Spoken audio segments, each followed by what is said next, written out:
And I went for the Golf GTI because it was fast and practical and classless. And it's been much the same story with all the models that have come along subsequently. But none of them have ever managed to capture somehow the magic of the original. Until now.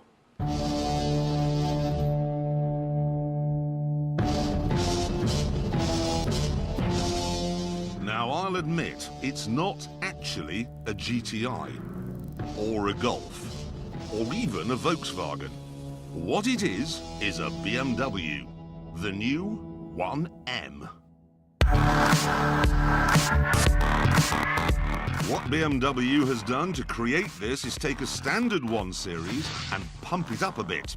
The wheel arches are flared, the car is slightly lowered, and at the back there are extra poo shoots. Inside there's a splash of suede on the dash with some orange stitching. Otherwise, it's humdrum, normal, not showy at all.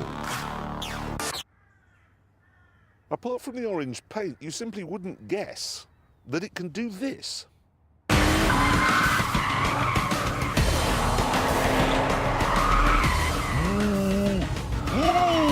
yes! Blimey, this is good. So, what have we got here? Well, there's a straight 6 engine at the front, a manual gearbox in the middle, and drive goes to the back.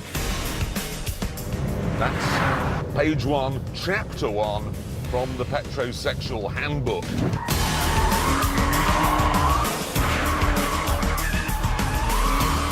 Just feels so beautifully balanced.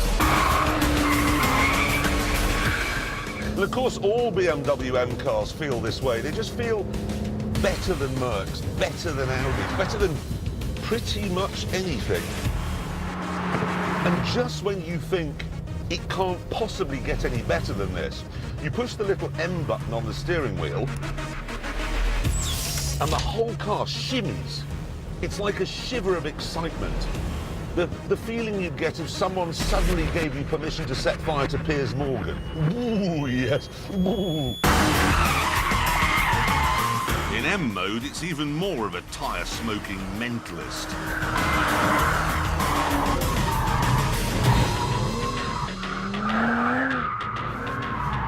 Honestly, I haven't driven anything this sort of perfect since, I don't know, since the original Golf GTI, in fact.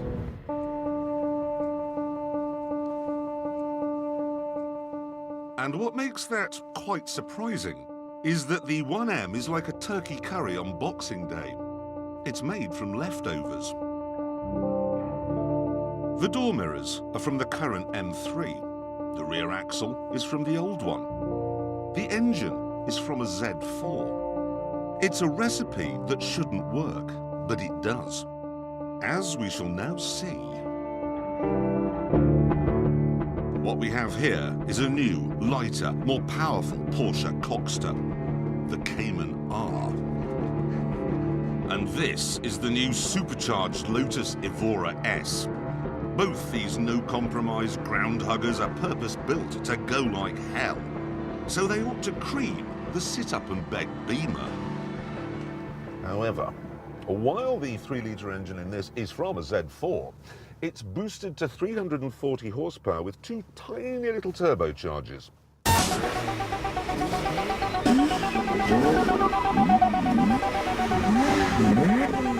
So, let's see how we get on.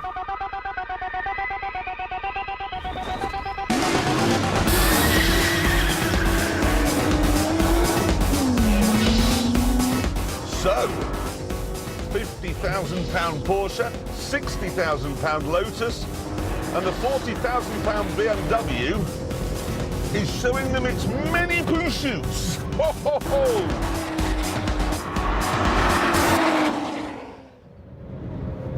Bit depressing if you've just bought a Lotus. And there's more.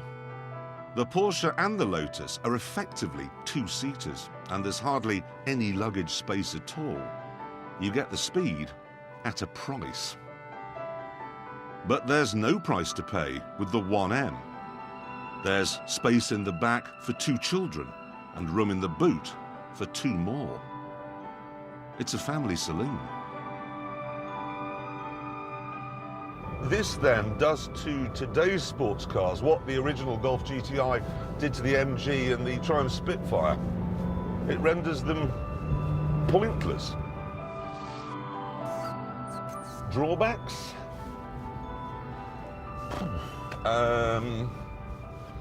Maybe the sat-nav screen is a bit far away, and perhaps the ride is a tad firm.